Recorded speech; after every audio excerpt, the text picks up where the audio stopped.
Hola, ¿qué tal? Continuando con nuestras clases de Derecho Procesal Laboral, esperando este pequeño receso que les di, eh, vamos a continuar con el mismo, ¿verdad? Y definiendo más que nada lo que es el derecho procesal laboral, atendiendo a la naturaleza, esencia, fines y características, debemos entender qué es el derecho procesal laboral.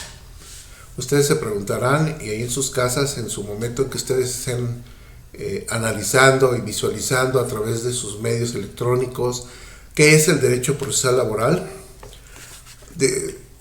Hay muchos autores que dicen que surge con una verdadera autonomía científica a raíz de la necesidad de establecer un derecho adjetivo que fuera acorde a la naturaleza del derecho sustantivo que tutela.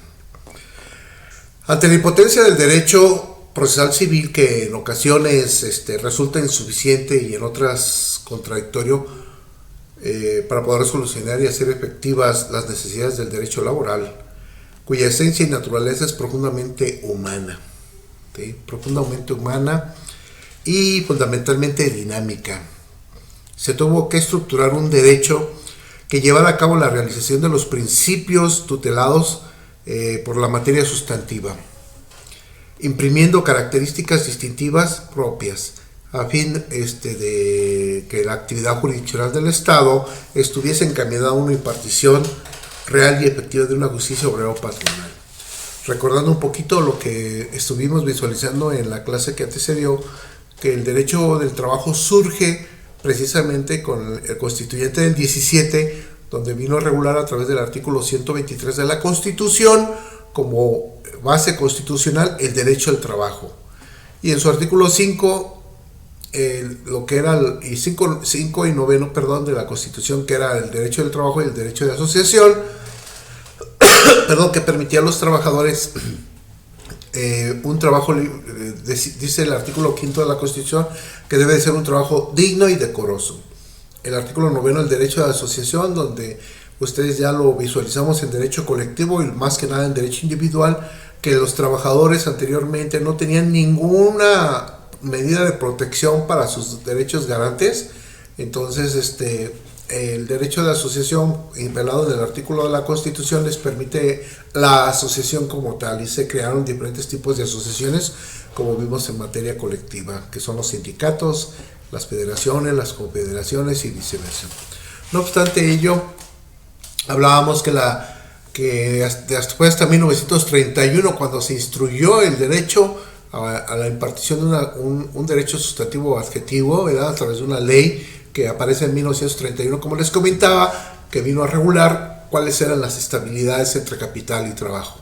Se establecieron diferentes tipos de situaciones antes de la creación de la ley de 1931. Si ustedes investigan y en su investigación visualizan, no había ningún tribunal de alzada que llevara a cabo estos procesos de regulación de las normas laborales.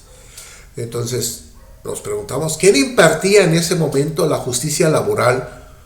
¿Quién es el que determinaba la procedencia o improcedencia de las acciones o las pretensiones que ejercitaba un actor en su demanda inicial? ¿Y cuáles eran las excepciones y defensas que podía oponer el patrón o en su defecto el demandado? Cuando consideraba que no había ninguna circunstancia que ameritara por parte del trabajador algún derecho. Se iniciaron tribunales municipales. Los tribunales municipales pues eran las personas que se llevaban a cabo dentro del municipio, integrado como tal, y una vez regulado en el artículo 115 de la Constitución, donde decía que el municipio es libre y es autónomo. Mas, sin embargo, le instruyó por necesidades propias la continuidad de estar impartiendo justicia a través de los tribunales municipales creados como tales para que llevaran este proceso. Pero pues eran designaciones que se le daban a ciertas personas que el propio cabildo y la propia instancia municipal le otorgaba y le delegaba como facultades, aun cuando el artículo 123 está en el apartado del Poder Ejecutivo, y que hasta hoy en la fecha, aún después de la reforma del decreto, el Poder Ejecutivo era el que determinaba, ¿sí?, y era el que estaba facultado para designar a aquellos tribunales que deberían de impartir justicia laboral. La justicia laboral estuvo trascendiendo y trascendiendo y trascendiendo en nuestros días. Se establecieron no más tribunales municipales, sino se fueron creando juntas accidentales, como se denominaba, que vinieron a llevar a cabo todos los procesos de regulación. Retomando un poquito la ley de 1931, una vez que aparece esta, dentro de sus artículos, y más en específico, en la propia disposición legal, ¿verdad? Vino a regular en sus relaciones de trabajo la relación de trabajo. Es decir, se crearon esos tribunales municipales que vinieron a establecer un medio regulatorio. La ley de 1931, una vez cuando aparece, se regula otro tipo de autoridades, que son las juntas, lo que conocemos hoy en día como juntas locales de conciliación y arbitraje. Las juntas locales de conciliación y arbitraje, o los tribunales laborales, que vinieron a impartir la justicia laboral como tal. ¿Sí? No había otro medio legal o otra autoridad que viniera a establecer cuáles eran los mecanismos o medios que podrían impartir la justicia laboral, ¿sí? Y ahorita, si ustedes checan en su ley federal del trabajo, que espero que la tengan allá a un lado, quiero que por favor me chequen en su artículo 712, perdón. En el artículo 698, ¿sí? Nos habla de lo que son las competencias. Dice el artículo 698, serán competencias de las juntas locales de conciliación y arbitraje de las entidades federativas conocer de los conflictos que se susciten dentro de su jurisdicción que no sean de la competencia de las juntas federales. Las juntas federales de conciliación y arbitraje conocerán de los conflictos de trabajo cuando se trate de la rama de industria, empresa o materias contenidas en el artículo 123, apartado A, fracción 31 de la Constitución y 527 de esta ley. Entendamos como qué es competencia. En materia de trabajo existen dos tipos de competencia: la competencia por territorio y la competencia jurisdiccional. Es decir, recordando un poquito las clases de Laboral 1, la competencia que se suscita en los tribunales ordinarios, estableciéndose las juntas locales de conciliación y arbitraje, ya se había hablado de ello y se había establecido en León, en Guanajuato, en Irapuato y Celaya. ¿Sobre qué conflictos competenciales conocen? Sobre los que ya hablamos, se da sobre todo los trabajadores en general, salvo los casos de excepción que prevé el artículo 527, que compete a las juntas federales de conciliación y arbitraje y que se derivan de una determinada rama de la industria o de alguna empresa conexa que regule este tipo de circunstancias, y conocerán juntas federales. Es decir, la misma Ley Federal del Trabajo de 1931 ya reguló cuáles eran las juntas que tenían que conocer sobre los conflictos competenciales que se suscitaran entre trabajadores y patrones, del ámbito local y del ámbito federal, ¿verdad? Si por alguna circunstancia, y se los hago como anecdotario para efectos de prescripción, porque vamos a ver más adelante lo que es la prescripción, caducidad y preclusión, si ustedes presentan alguna demanda y el término está perentorio ya para fenecer hoy, supongamos hoy a la medianoche, y resulta que no alcanzan a ir a la Junta de Guanajuato porque traen un trabajador con un conflicto de carácter federal, perdón, la junta a la que puedan acudir es a la que ustedes tengan allí más cercana. Es decir, hacer el depósito ante la Junta de Irapuato, de Celaya, de León o de Guanajuato, donde quiera que estén, Bueno, si están en Guanajuato, pues ya nada más van a la federal, ¿verdad? Pero si estuvieran aquí en Irapuato, en la Junta local les tiene que recibir la demanda, y eso interrumpe la prescripción. La autoridad está obligada a recibir, no importa que no sea de su competencia, pero al recibir toda la documentación posteriormente a ello, la Junta determinará bajo dos efectos jurídicos. Recordemos que es declinatoria y que es inhibitoria. Los tratadistas nos dicen que la declinatoria es cuando una autoridad jurisdiccional determina la competencia, es decir, determina que ésta no es competente. Declino la competencia para conocer sobre el presente conflicto competencial y lo traslado a la Junta competente. Llámese en cualquier ámbito, ¿verdad? Ahorita hablé nada más de juntas locales y de juntas federales, pero recordemos que también tenemos tribunales burocráticos que conocen de los trabajadores del municipio, del estado y de la federación. Y está el contencioso administrativo también, que conoce de los conflictos que se susciten de aquellos trabajadores que no estén en ese preámbulo de jurisdicción. Por ejemplo, el contencioso administrativo pueden conocer sobre los trabajadores que salvaguardan nuestra seguridad, los tránsitos y los policías municipales. No son los ministeriales, como se les conoce hoy en día, que antes eran policías judiciales, sino ahora ministeriales, que son, para eso tenemos nuestro tribunal burocrático.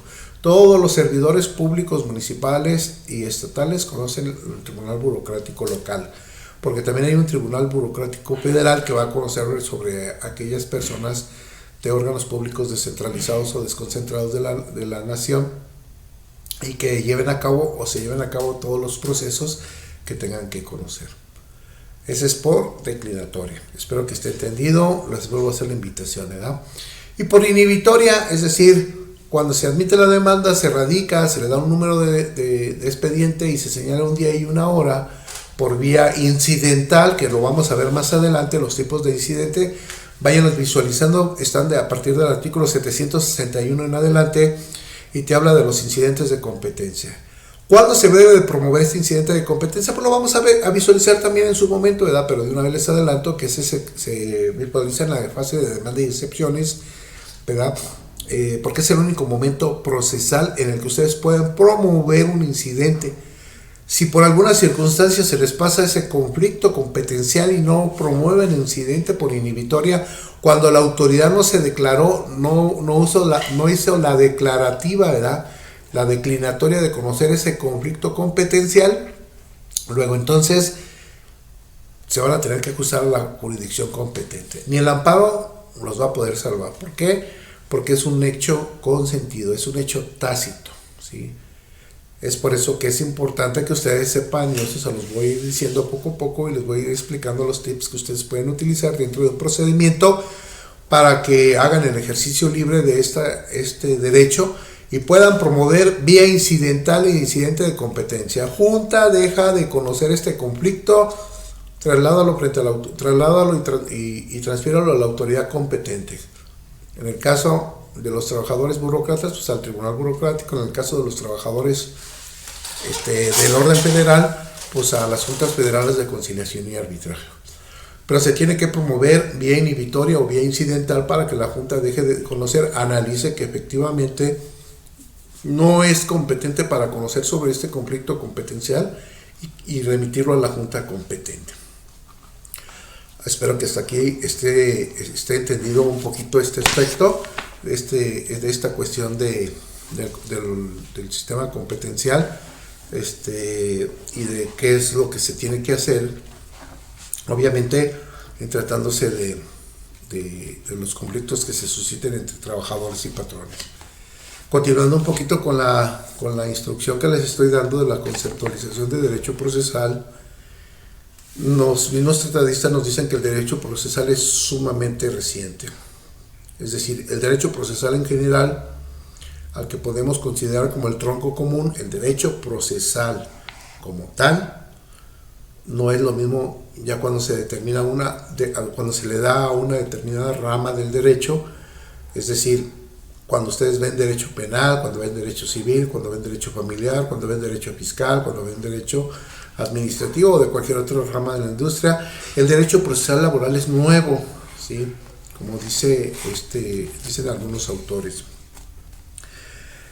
Porque a mediados del siglo antepasado, según comentaban los historiadores del derecho, no se le conocía como una verdadera ciencia al derecho procesal, ya que normalmente se hablaba de enjuiciamientos civiles, prácticas forenses, prácticas civiles, etcétera, etcétera, como es una serie de procedimientos,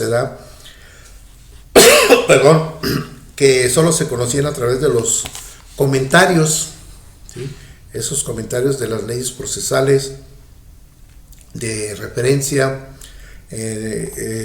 ante la falta de uniformidad y coordinación que había y de los principios propios distintivos de los mencionados procedimientos, era muy difícil, la verdad, muchachos, era muy difícil concebir al derecho procesal como una ciencia. El carácter de una exposición dogmática, sistemática y sobre todo dogmática, ¿verdad? Ordenada y lógica, que debe de tener un proceso y que pudiese regular los actos jurídicos procesales y los principios que lo forman. ¿Por qué es esto? Porque la técnica, si vamos a empezar a hablar de técnica, la técnica procesal laboral es muy diferente a la civil, a la agraria, a cualquier otra rama, ¿verdad? Recordemos que son principios básicos de hermenéutica jurídica.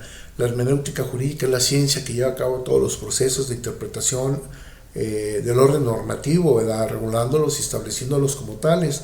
No es lo mismo llevar un proceso laboral a un proceso civil, a un proceso penal, a un proceso mercantil, a un proceso familiar, o viceversa, de cualquier otra índole, porque cada uno tiene su forma de ser, su forma de interpretar, su técnica, su temporalidad, sobre todo, ¿verdad? Debemos atender a los principios del término que tiene cada una de las partes para poder ejercer un derecho en materia procesal general, ¿sí? En materia procesal general hay términos. Los términos tienen que ser respetados como tales, porque si no los respetan, volvemos a los mismos principios o los términos, que yo les hablaba. Hay preclusión, hay prescripción y hay caducidad.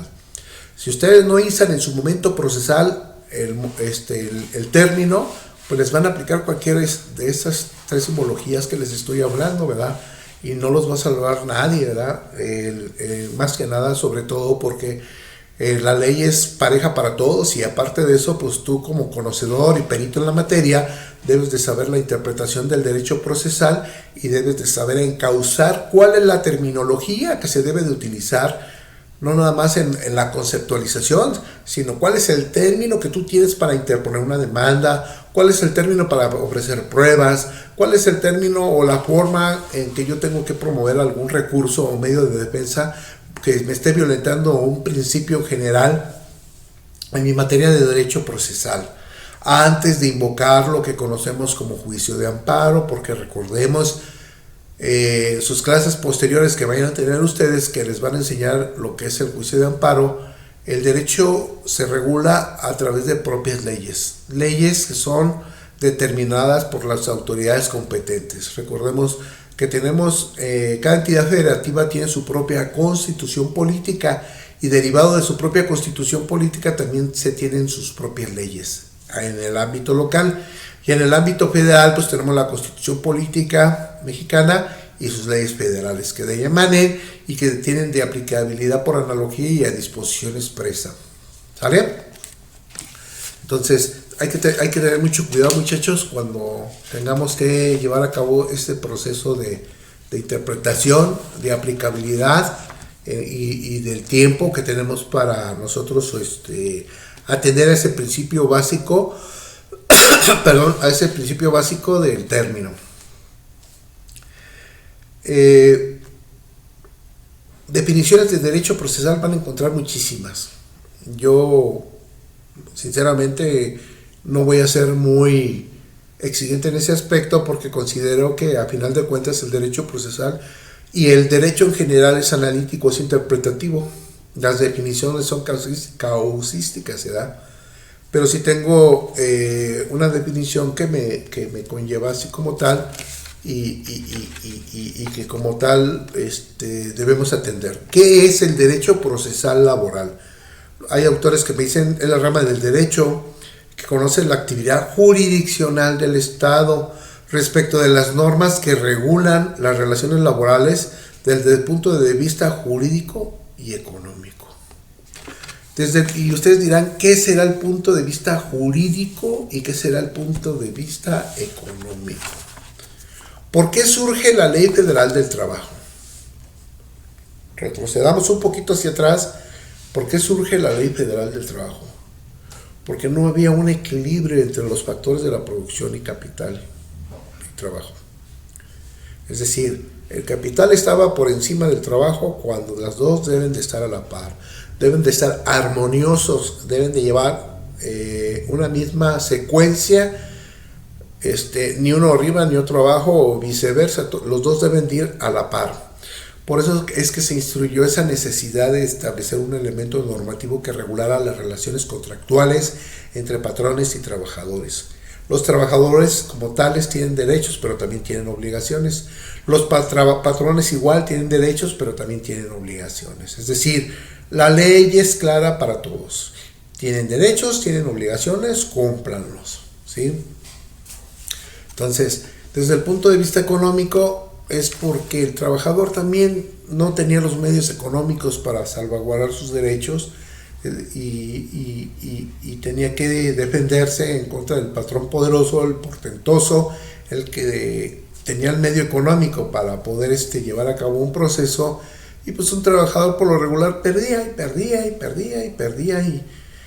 y no podía ganar un juicio porque pues el señor poderoso era quien tenía, era el don dinero, el que pagaba y llevaba a cabo todo ese proceso. Por eso dice actividad jurisdiccional, ¿sí?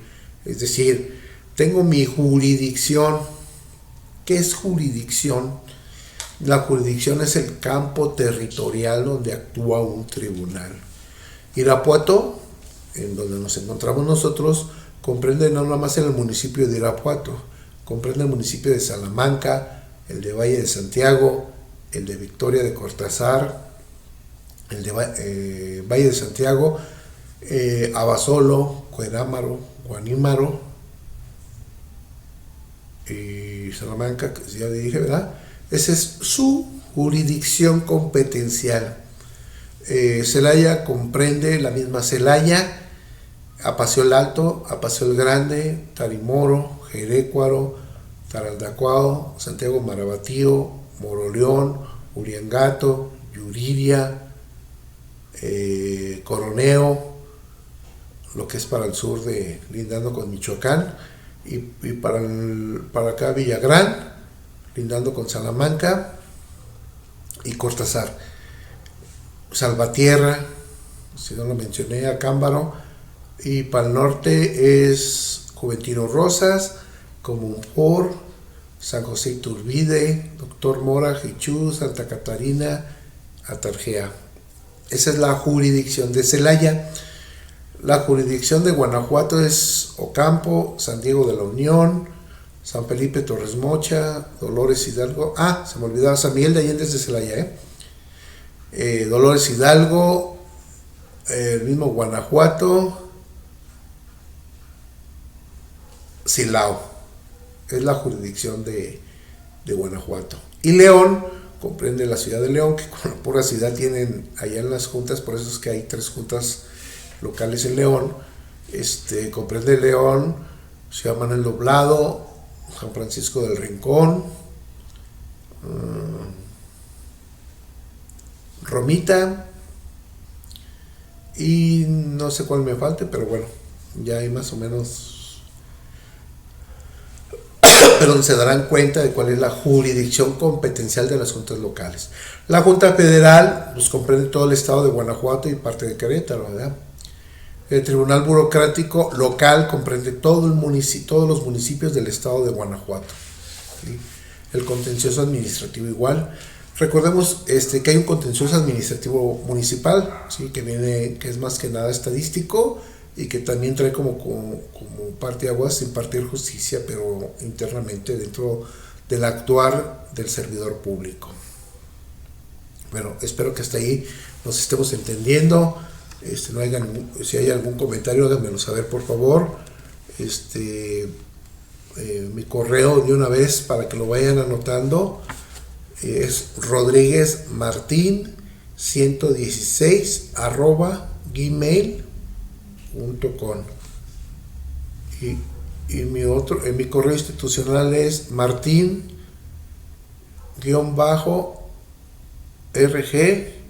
arroba, y lo que sigue, no me acuerdo cómo va, pero después se los paso bien. Pero ya con el primero me pueden hacer el llamamiento de cualquier cosa, para que yo pueda darles, ahorita les digo bien. Mi correo es martin-rg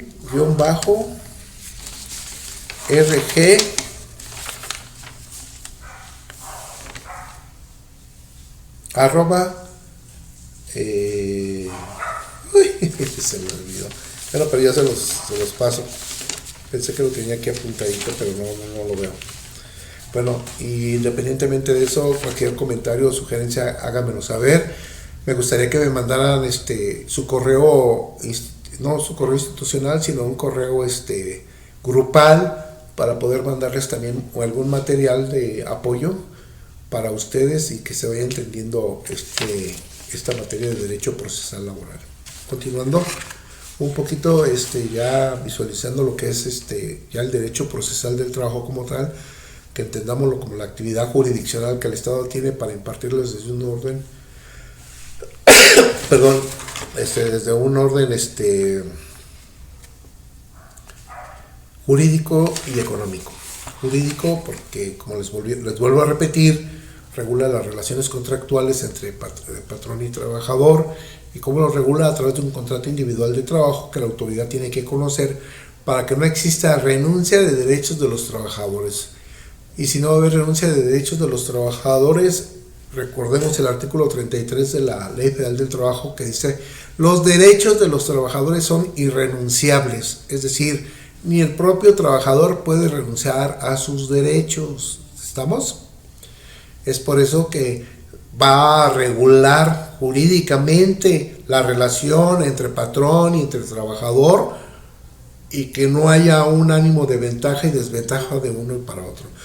Me podrán hacer los comentarios que ustedes quieran en clase, ya cuando regresemos primeramente Dios a las aulas. Me podrán hacer los comentarios que ustedes quieran y me digan: no, profe, es que mire, porque los he escuchado y me han dicho, es que sigue habiendo injusticias, hay renuncias anticipadas, hay patrones que no te pagan horas extras, te hacen trabajar días festivos y viceversa, sí. Pero recordemos, desgraciadamente esto es un estado de necesidad, y el estado de necesidad que provoca que hagas lo que tenga que hacer el patrón o lo que te pide el patrón, ¿sí? Si un patrón te dice: aquí no hay horas extras, aquí hay horas extras pero no se pagan, aquí hay, se trabajan días festivos y no se pagan, ¿sí?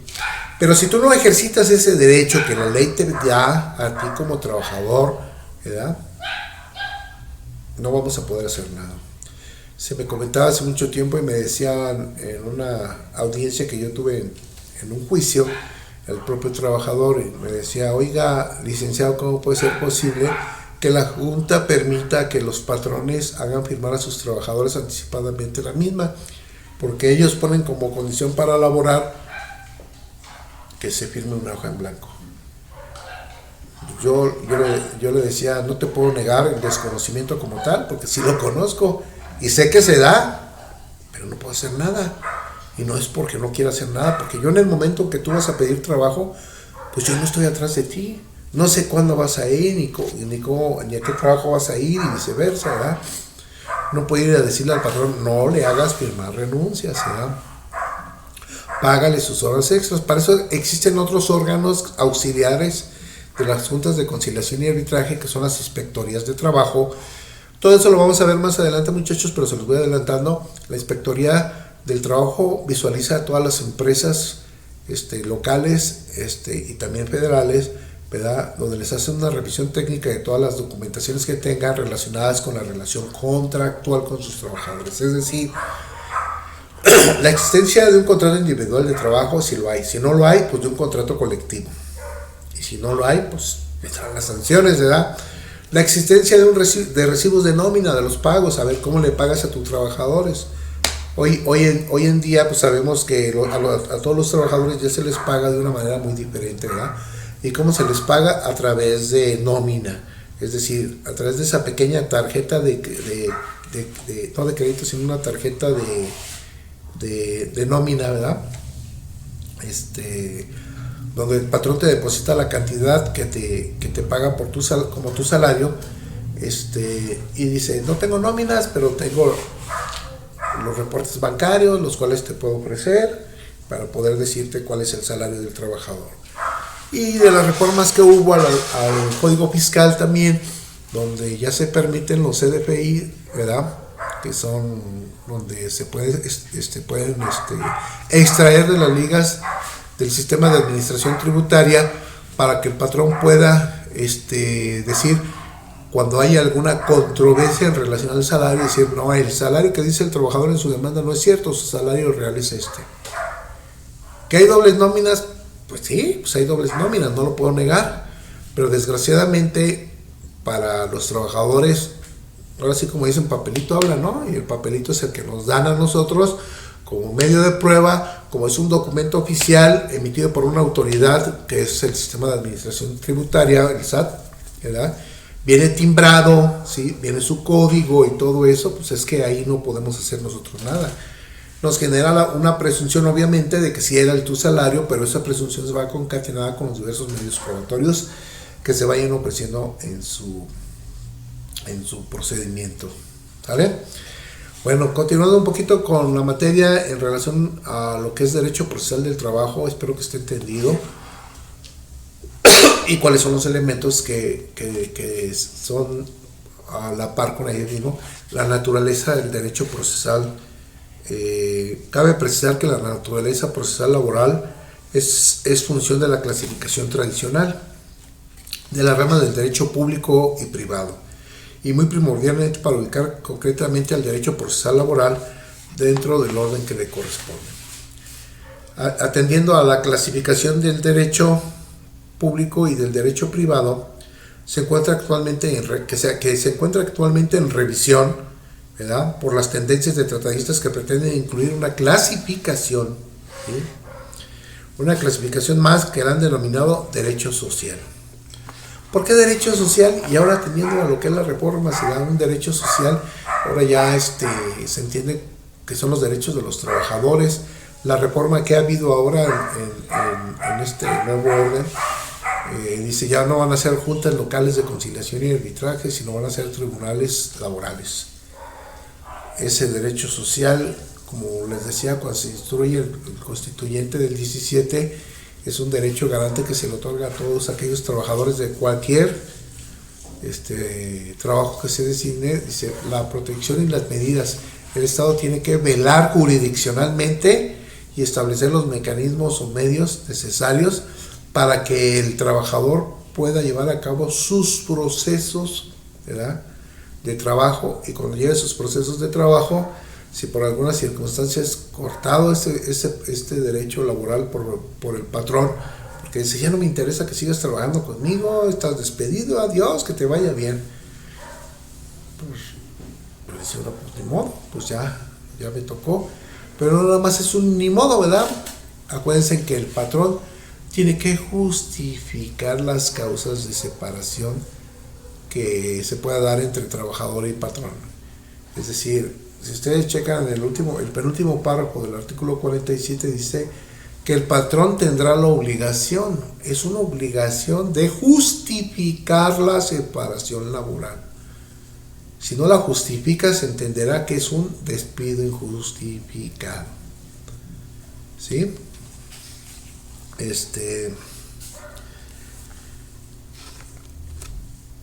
Hoy en día se han suscitado diferentes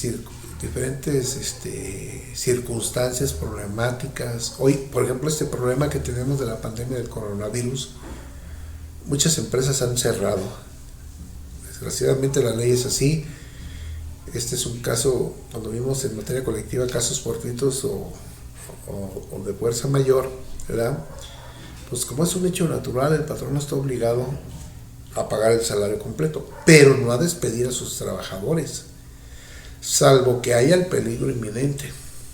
Me he enterado en estos días que varias empresas han empezado a correr a sus trabajadores por la cuestión de la psicosis que se da a la problemática del coronavirus. Y me han dicho, ¿es legal o es ilegal? Pues es ilegal, en primera instancia es ilegal. Oiga, pero me redujo el salario, ¿lo puedo demandar por rescisión? Pues no, porque está justificado su actuar, no te puede pagar el salario como tal, ¿sí? El patrón puede reducirte el salario por un estado de necesidad, porque si no va a haber productividad, ¿cómo va a justificar el patrón la continuidad de su empresa? Tiene que resguardar la sustentabilidad económica. Y si no lo salvaguarda, pues al ratito ni tú vas a tener chamba, ¿verdad? La vas a perder. Entonces, ¿es correcto que me despidan? No. ¿Es correcto que me rebaje el salario? Sí, porque hay un medio, les vuelvo a repetir, hay un medio que justifica que el patrón pueda hacer eso, ¿verdad?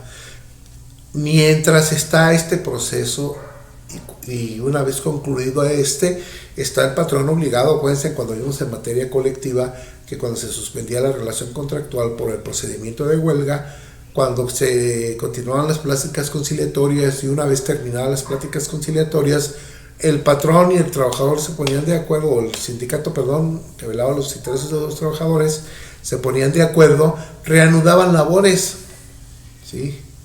Y continuaba la relación contractual. Estaba suspendida momentáneamente. Ahorita sí la puede también suspender, pero no terminar por un caso fortuito. Y que ustedes ya conocen y que visualizaron en sus clases de Derecho Individual del Trabajo. ¿Sí? Es importante que se sepa todo este tipo de situaciones por las problemáticas que se van presentando hoy en día, porque a veces no visualizamos o no genializamos qué es lo que realmente corresponde o no corresponde a los derechos de los trabajadores. Bueno, ¿cuáles son las características del derecho procesal laboral? Esto conforme a la doctrina. Hablamos de una autonomía científica, hablamos de la oralidad de la forma, hablamos de la sencillez en las formalidades, hablamos de la flexibilidad de la ley, hablamos de los laudos a verdad salida y en conciencia, que eso es ya que eso es lo que ya estuvimos viendo en la clase anterior como principios generales que regulaban la Ley Federal del Trabajo, ¿verdad?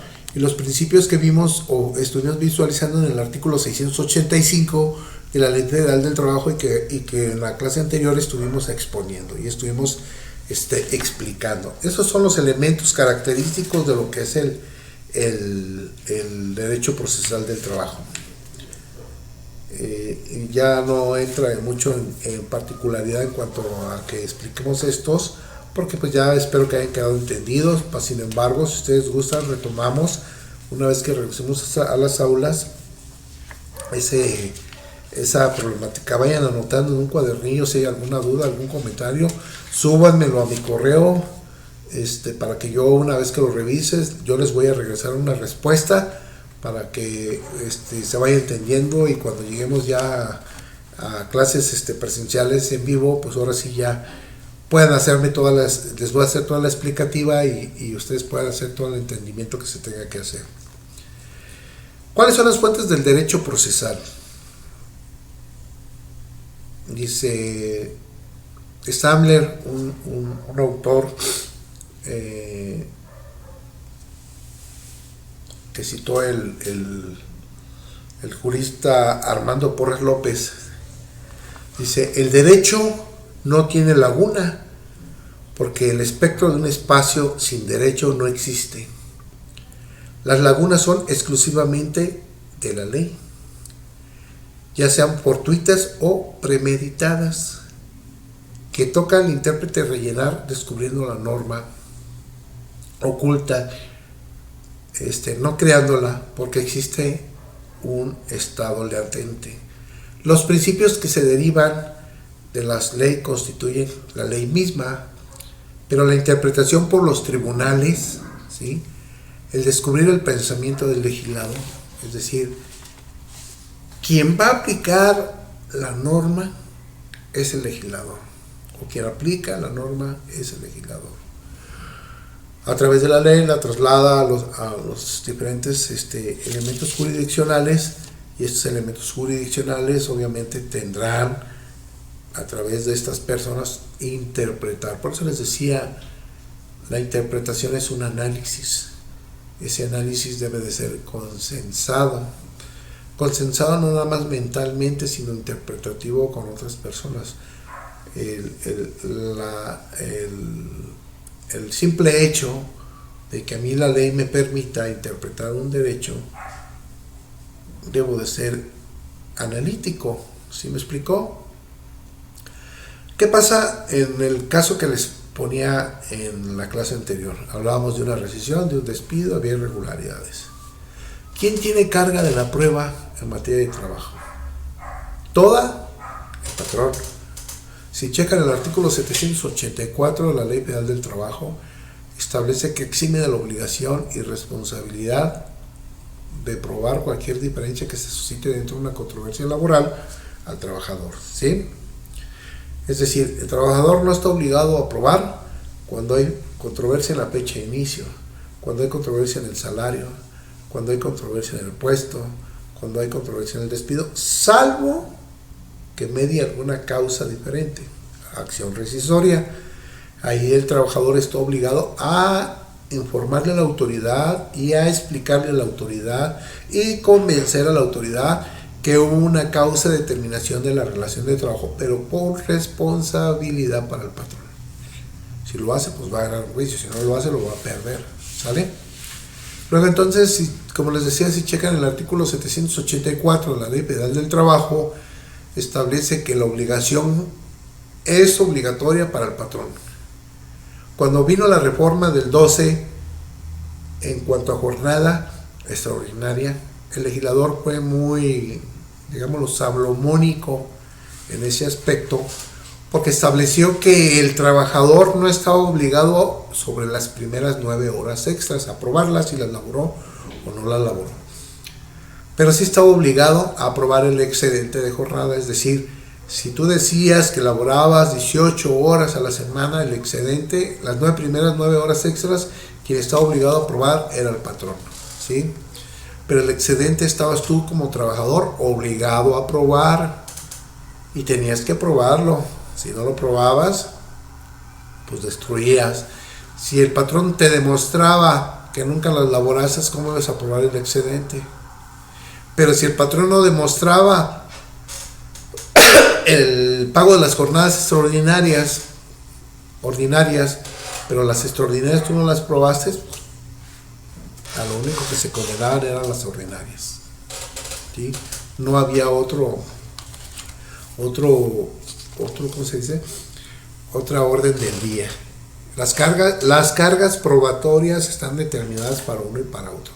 Por eso hablamos de derechos y obligaciones. Los derechos del trabajador, los derechos del patrón. Las obligaciones del trabajador, obligaciones del patrón. Y aquí lo vamos a ver más adelante cuando veamos pruebas, ¿quién está obligado a probar dentro de un juicio? Cuando alguien alega un despido, cuando alguien alega que no hubo despido. Hay 2 cargas procesales que se tienen que probar en procedimiento. Si no me pruebas tú, trabajador, el despido, voy a absolver al patrón. Si, patrón, no me lo pruebas tampoco, voy a condenarte, ¿sí?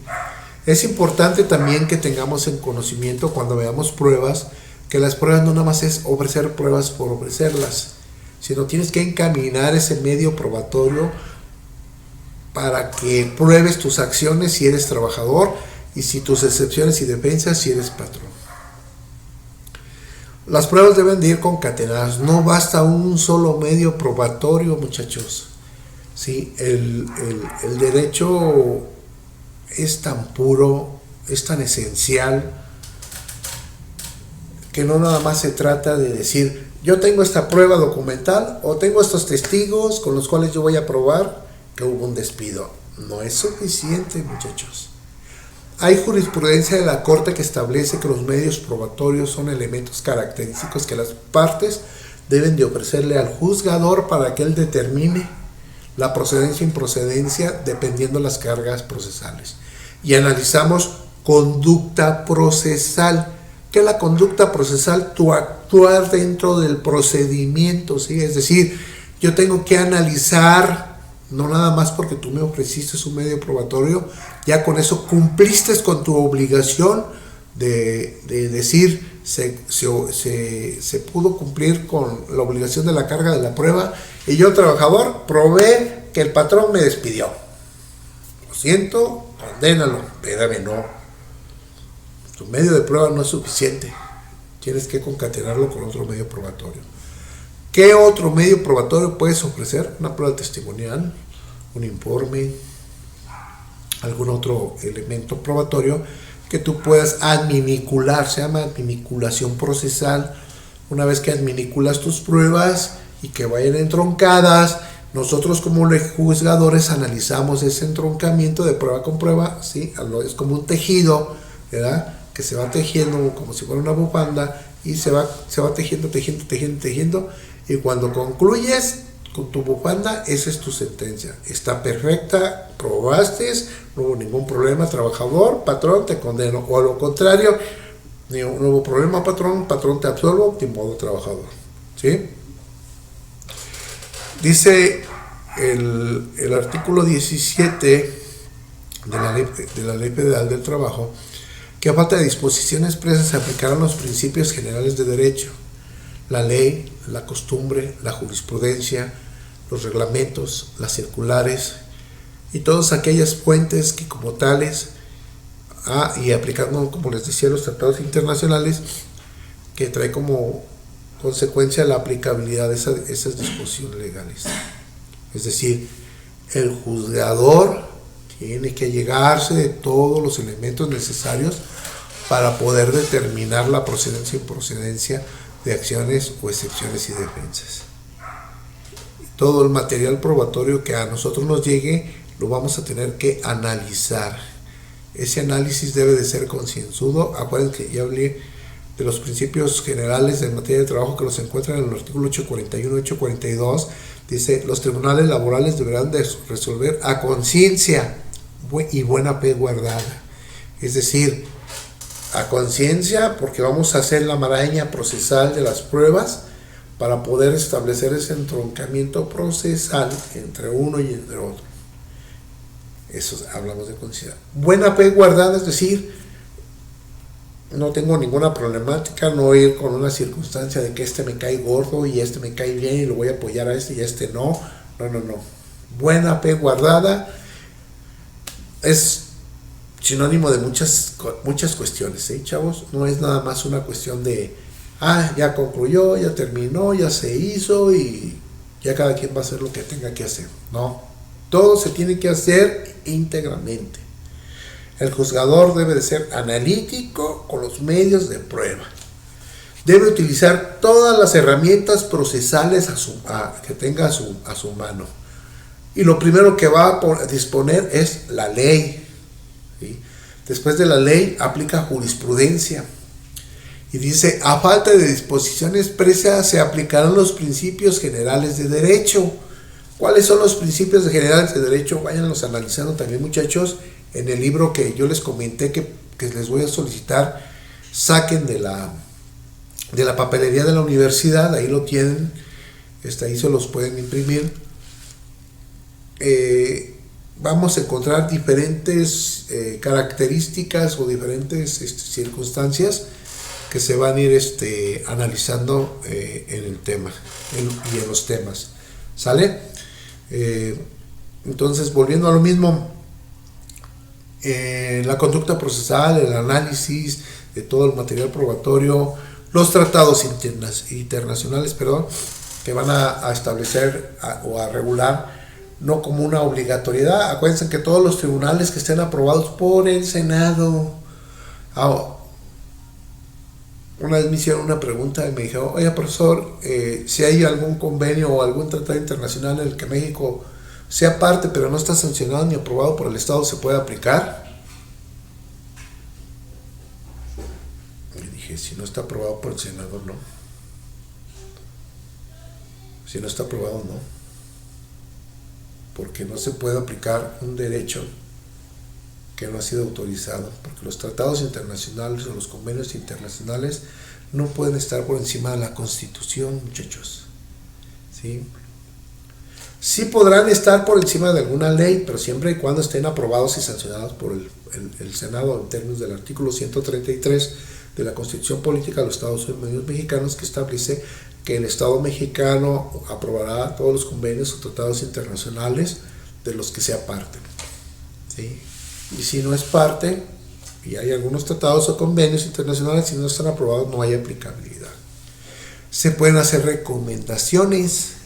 Las recomendaciones, ¿quién las da, muchachos? Acuérdense que hay una comisión estatal y hay una comisión nacional y hay una comisión internacional de derechos humanos, ¿sí? Que se van a encargar de que cada estado cumpla y no violente los derechos de particulares y de colectividades. Eso lo vamos a ver, si me toca darles una materia, o si no sé si ya la lleven o no la han llevado, se llama acciones colectivas. Esas acciones colectivas, cuando se violentan derechos de asociaciones, se podrá demandar en su oportunidad al Estado, pero ejerciendo los derechos de manera colectiva, no en lo particular. Obviamente que en lo particular, cuando un trabajador se siente violentado de sus derechos, va a regular y va a establecer cuáles son las mecánicas o los medios de prueba que se puedan regular entre uno y entre otro. Hasta aquí espero que me esté entendiendo, o si ya les estoy acrecentando más sus dudas, pues háganmelo saber. Pero es importante que se vaya dándole lectura a los libros que yo ya les enseñé, o a cualquier otro libro de apoyo que ustedes tengan. No estoy casado con un determinado libro. Los que les sugerí para mí eran muy didácticos, muy importantes. Si lo pueden hacer, adelante, y si no lo pueden hacer, tampoco. ¿Verdad? Continuando con un principio de las fuentes, Baltasar Cavazos, ¿sí? En su obra del derecho del trabajo, sobre la teoría y en la práctica, sostiene que dentro de la teoría jurídica, por fuentes de derecho, se alude tanto la voluntad creadora de normas jurídicas como el acto concreta de creación normativa y modo específico de manifestar las normas mismas. ¿Sí? ¿Qué es esto? Manifestar las normas mismas, las que la Ley Federal del Trabajo te da. ¿Qué tiene aplicabilidad en primer sentido? La Ley Federal del Trabajo. Yo como juzgador estoy obligado únicamente a darle aplicabilidad a la Ley Federal del Trabajo, para no violentar derechos, para que no digan la autoridad abusó de mis derechos, no hubo una exacta aplicación de la ley. Acuérdense que la ley es analítica y yo la voy a aplicar a los casos concretos que se susciten entre uno y entre otro. Pero eso no quiere decir que se tenga que favorecer o que se tenga que interpretar a favor de alguien. No. Se interpreta, vuelvo a lo mismo, con efectos valorativos. ¿Cuáles son los elementos valorativos de análisis? Las pruebas. Tú tienes una carga de la prueba trabajador, tú tienes una carga de la prueba patrón. Entroncamiento. Ese entroncamiento probatorio va a ser de análisis, ¿sí? ¿Vale? Entonces, las fuentes son los recursos, medios que tú vas a necesitar para la interpretación y el análisis de esas disposiciones legales. ¿Sale?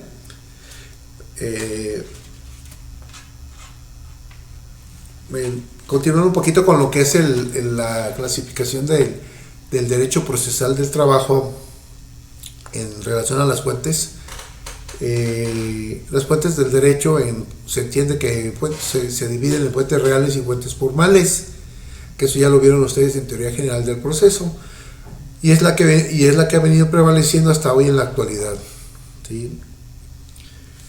¿Qué es la ley? Pregúntense ustedes qué es la ley. Dice, la ley es todos los órdenes de la tierra, ¿sí? Y ustedes pueden decir, ¿cómo todos los órdenes de la tierra? Si recordamos un poquito qué es o de dónde se deriva la ley, Les decía, la ley se deriva de un acto santísimo, ¿sí? Cuando Moisés baja del monte Sinaí, va con el pueblo judío, le muestra la ley de las 12 tablas y les dice, señores, esta es la ley del Señor, hay que cumplirla. No robarás, no matarás, honrarás a tu padre y a tu madre, y bueno, ya todo lo que sea, ya ustedes como católicos saben, ¿verdad? Y que no voy a meter ese tipo de conjeturas, ¿verdad? Pero que se fue traspolando a una ley ya no divina, sino a la ley del hombre. La ley del hombre la fue adaptando a sus necesidades, ¿verdad? Sí, y la fue adaptando debido a la necesidad imperiosa de normar la conducta del individuo, ¿sí? Por eso es que el derecho, como elemento característico, y que ustedes lo vieron en la introducción al estudio del derecho, dice, ¿qué es el derecho? ¿Sí?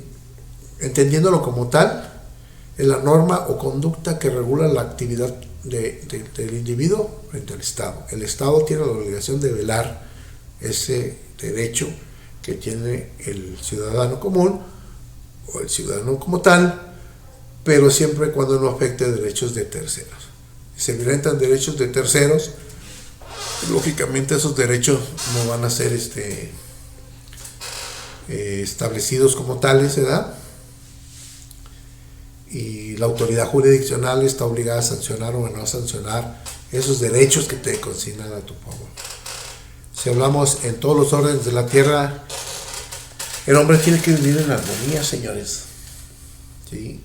Y dirán que como que en armonía, si la gente violenta los derechos, y de por sí el derecho es violento, lo violentamos más, y viceversa, pues sí, pero mientras el hombre no se acoja y lleve un estado natural de lo que es la norma, no va a pasar nada, muchachos, ¿sí? Lo único que va a pasar es que el Estado lo va a sancionar. Tú no cumples con las normas, eres reiterativo en tu conducta, en tu actuar, y te va a sancionar, ¿sí? Y las sanciones tienen elementos coercitivos, acuérdense que son leyes coercitivas, y esa coercitividad que aplica la ley va a haber afectación para ti como persona. Pero porque tú lo buscaste, ¿sí? Te dije que no hicieras esto y lo hiciste. Te dije ahora no haz esto y no lo haces, ¿sí? Y como todo Contreras, no hacemos nada, pues eso es lo que pasa. La ley es el derivado de la norma, y la ley como tal se van estableciendo se establecieron los planes y programas que como ley deben de implementarse en favor del gobernado. ¿Qué es la costumbre? Bueno, la Real Academia Española nos define la costumbre como la acepción, entre otras, es la repetición de actos de la misma naturaleza. La costumbre. Y muchos nos decimos usos y costumbres. Repetición de actos de la misma naturaleza. La costumbre como tal es la que tenemos como hábito diario, ¿sí? Hábito diario. Tú tienes una forma, aunque tú no lo notes, tienes una forma ceremoniosa cuando te paras, que es lo primero que haces. Algunos vamos y hacemos unas actividades y lo que tú quieras, pero yo tengo la costumbre de llevar a cabo en la mañana un ejercicio. Voy y hago mi ejercicio, termino de hacer mi ejercicio, me baño, termino, me voy a trabajar. Y diario esa es mi costumbre, ¿sí? Tengo una costumbre religiosa de que cada 12 de diciembre no voy a trabajar porque voy a ir a ver a la Virgencita de Guadalupe, ¿sí? Y sin embargo, si ustedes lo ven, no está dentro de los días feriados, dentro de los días que el artículo 74 de la Ley Federal del Trabajo impone como no laborables. Y ustedes lo pueden buscar ahí, no aparece, ¿sí? Y luego muchos dicen, bueno, ¿y por qué descansamos el 12 de diciembre si no está dentro de los feriados? Por usos y costumbres, que es parte de las fuentes del derecho, ¿sí? Y la costumbre diaria que tenemos para hacer otro tipo de actividades, o las costumbres que se hacen en tu barrio, las costumbres que se hacen en tu familia, las costumbres que se hacen en tu comunidad, las costumbres en general deben de ser respetadas como tales, siempre y cuando no afecten derechos de terceros, ¿sí? Porque si afectan derechos de terceros, esas costumbres tienden a desaparecer, ¿sí? La buena fe guardada en eso,